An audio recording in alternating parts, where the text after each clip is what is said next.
Good morning, viewers. Welcome to Konashima Shorthand Classes. Get ready for dictation. 5 seconds. Start. This chapter has been included on the request of the readers of my previous book to enable managements and the workmen to understand. This chapter has been included on the request of the readers of my previous book to enable managements and the workmen to understand about the right to impose punishment. Only important cases by way of guidance are given to appreciate the new powers vested in courts under Section 11A of the Industrial Disputes Act. Punishment follows the findings of the inquiry officer, holding that the charges levelled against the employee are proved. The disciplinary authority or any other authority delegated with such powers can impose the punishment. The inquiry officer has no power to suggesting punishment. His duty is only to give a finding whether the charges are proved or not.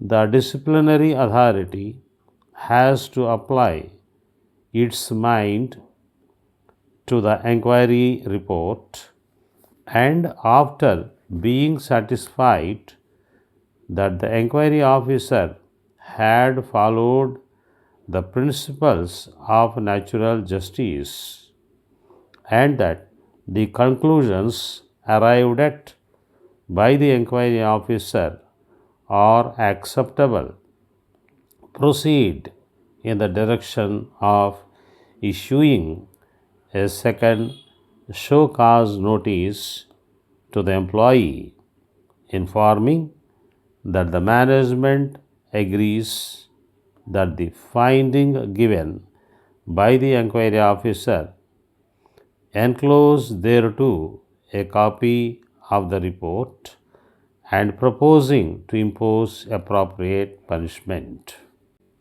Punishment should be one among those enumerated in the certified standing orders or the rules governing the parties.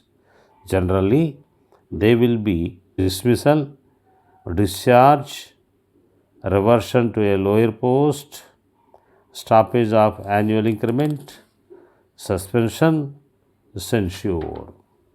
It is no doubt true that what punishment should be imposed is the right of the management if the charges are held proved.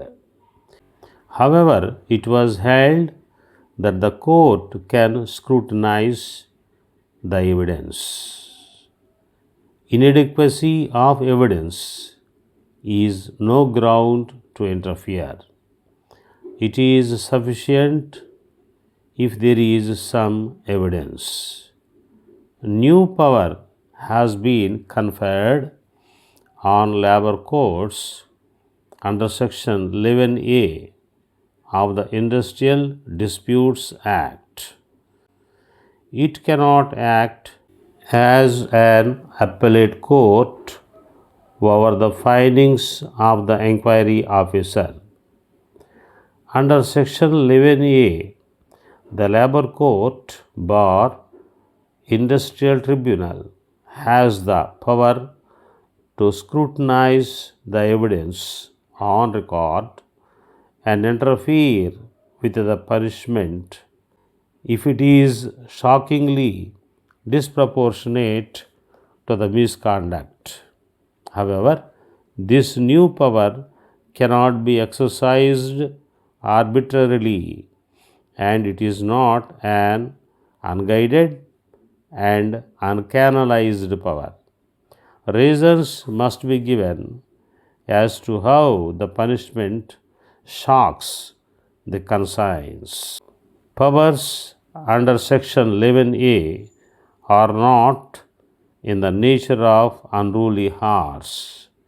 Court cannot substitute punishment by mere observation that it is unjustified.